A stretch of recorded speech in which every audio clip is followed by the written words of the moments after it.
సత్యానికి అసత్యానికి మధ్యలో జరుగుతున్న యుద్ధం, నిజానికి అబద్ధంకు మధ్యలో జరుగుతున్నటువంటి పోరాటం ఇవాళ ఒక కుట్రతోటి ఒక వాస్తవాన్ని బొందబెట్టేటువంటి ప్రయత్నము టీ న్యూస్ అని ఒక రాజకీయ పార్టీకి సంబంధించినటువంటి ఛానళ్ళు బరితెగిచ్చి ఆధారాలు లేకుండా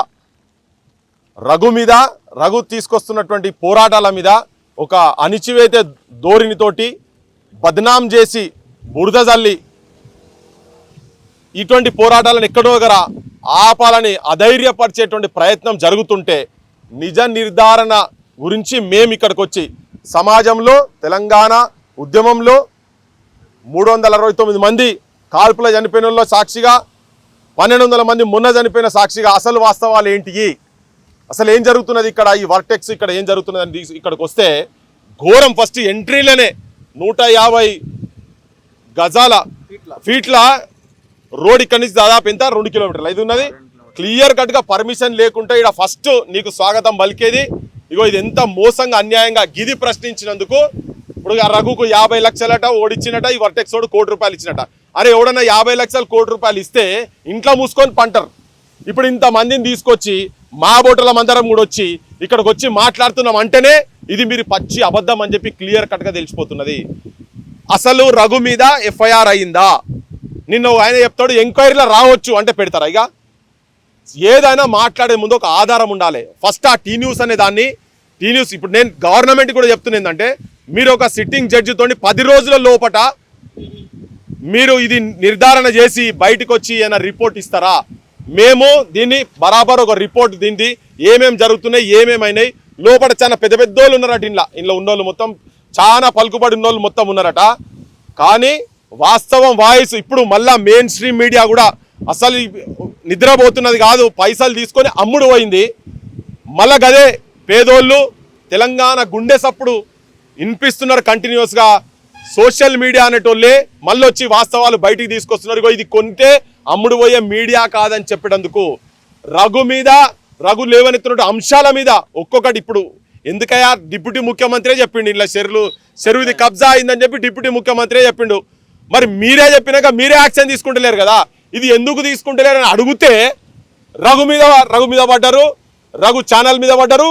అసలు ఆ పడుడే సోషల్ మీడియాలో ఉన్నటువంటి వాళ్ళందరూ కూడా ఛానల్ అందరూ కూడా అమ్ముడు పోయి ఉన్నారని చెప్పని మాట్లాడి దుష్ప్రచారం చేస్తున్నారు కదా. మీ దగ్గర కొంతమంది తొత్తులుగా వండుకుంటూ అబద్ధాలు ప్రచారం చేసుకుంటూ వాళ్ళ నాయకులను వాళ్ళనే చూపించుకుంటా వాళ్ళు చేసే దుర్మార్గాలు మోసాలను కప్పిపుచ్చుకుంటేందుకు నడుస్తున్న వాటికును నిజంగా జనం గుండె సప్పుడు వినిపించే ఛానల్కు మధ్యలో జరుగుతున్న ఇది యుద్ధం.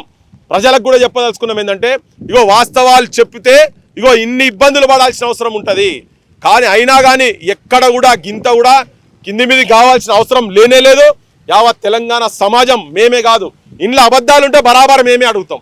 మేము ఇవాళ చూస్తానికే వచ్చినాం వీడికి అసలు దీనిలో ఎంత వాస్తవం ఎంతున్నది ఏందని 2 రోజుల నుంచి నడుస్తున్నది ముచ్చట. మొన్న రాత్రి 9:30కు ప్లే అయి చూసిన కాడికెళ్ళి అంటే వాస్తవం మాట్లాడే గొంతులను మీరు ఎన్ని రకాలుగా ఇప్పుడు ఏం లేదు. ఇంట్లో కాంగ్రెస్ ఇన్వాల్వ్ అయి ఉన్నది, అన్ని రాజకీయ పార్టీలు ఇన్వాల్వ్ అయి ఉన్నాయి. ఏం చేస్తున్నారా పార్టీల నాయకులు? ఇంత బరి బజార్లో మోసం ఇక్కడ అన్యాయం జరుగుతున్నది. ఇక్కడ ప్రశ్నించిన వాళ్ళ మీద మీరు ఇనుపపాదాలు పెట్టి తొక్కే ప్రయత్నం జరుగుతుంటే ఎవడిడా చూసుకుంటా ఊకినోడు ఎవడు లేడిడా తెలంగాణలో. యువతరం మీరు కూడా వీళ్ళు చేసేటువంటి దుష్ప్రచారాలు ఆ టీ న్యూస్ అనేది ఫస్ట్ బంద్ చేయాలి. ఇప్పుడు ఇంత తప్పుడు వార్తలు ఇచ్చినందుకు టీ న్యూస్ ఫస్ట్ బంద్ చేయాలి. బిడ్డ మీరు ఆధారాలతో బయటికి రాండి, రేపు మీరు ఎప్పుడొస్తారో చెప్పండి, వీడికి వచ్చి కూర్చుంటాం. మీ దగ్గర వీళ్ళ దగ్గర ఉన్న ఆధారాలు మొత్తం ఏమేమియో ఇవన్నీ దొంగ డాక్యుమెంట్లు కాదు కదా, క్లియర్ కట్గా ఉన్నది. ఇంట్లో ఇగో దొంగ డాక్యుమెంట్లు కాదు, చెరువులు కబ్జాలు చేస్తున్నారు నాయన మీరు.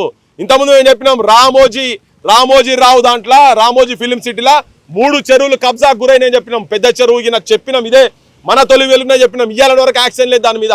ఇట్లా వీళ్ళు చెరువులు కబ్జాలు చేస్తున్నారు. ఎందుకు పెట్టినా నాయన హైడ్రా ఏం హైడ్రా? ఇదంతా దొంగలకు సదులు మోసులు కాదు, వాళ్ళే దొంగలై అస్సలు బ్రోకర్లు, అస్సలు తింటున్నది, అస్సలు పైసలు తింటున్నది. ఇలా హైడ్రానే పేదోని పొట్టగొట్టిరు, మొత్తం పేదోని గుడిసెలు కూలగొట్టిరు. ఎవరినిల్లుగా కూలగొట్టిరు చెప్పండి? ఒక్క ఫామ్ హౌస్ పోలే. ఇదే ముఖ్యమంత్రి చెప్పిండు రాగానే వాళ్ళు పోసే ఏంది ఫామ్ హౌస్లోకి వెళ్ళి పోసే ఉచ్చలు ఇవి మలమూత్రాలు దాగి తినాలి అన్నాడు. ఎవరిని ఫామ్ హౌస్ కూలగొట్టినావు? నీ అన్న ఇల్లు సొంత నీ అన్న ఇల్లుంటే ఆ పడేసినావు నువ్వు. ఆడ మీ ఇండ్లుంటే మీ అన్ని జాగ్రత్తగా ఉండేటందుకు ఇల్లీగల్గా ఇదే ముఖ్యమంత్రి డిప్యూటీ ముఖ్యమంత్రి చెప్పిండు 60 చెరువులు కబ్జా గురైనాయి హైదరాబాద్లో, ఇక్కడ కబ్జా గురైనాయి అని చెప్పిండు కదా. అన్నీ వెంచర్లు చేసిన అన్నాడు. మరి ఏవి ఆపిండ్రు మీరు? అవి మీరు ఆపరు. మీరందరూ దొంగల ముఠాగా తయారైన, మొత్తం అన్ని రాజకీయ పార్టీ దొంగల ముఠాగా తయారై వాస్తవాలు చెప్తున్నటువంటి ఈ మీడియాను సోషల్ మీడియాను తొక్కే ప్రయత్నం చేస్తున్నారు. జనం ముంగడ వాస్తవాలు వస్తాయి, వాస్తవాలు వస్తున్నాయి. మళ్ళీ చెప్తున్నా, మీరు ప్రభుత్వం వేస్తావా? ఏం వేసేది ఏముండదు, ఆడ ఎంటికలు ఏం లేవు, మన్ను ఉట్టిదే కానీ అంతా దుబ్బా అదంతా. కానీ వీడు కమిటీ ఏరు మన్ను లేదు. కానీ ఇగో నిజంగా ఎవరైనా మాట్లాడదలుచుకుంటే వీడికి వచ్చి నిలబడి ఇవన్నీ చూసి ఆధారాలు చూసి ఎవరైనా మాట్లాడుర్రి. టీ న్యూస్ మీద యాక్షన్ తీసుకోవాల్సిందే. ఇక రఘు మీద కాదు, టీ న్యూస్ మీద కేసు పెట్టాలని చెప్తున్నాం మేము.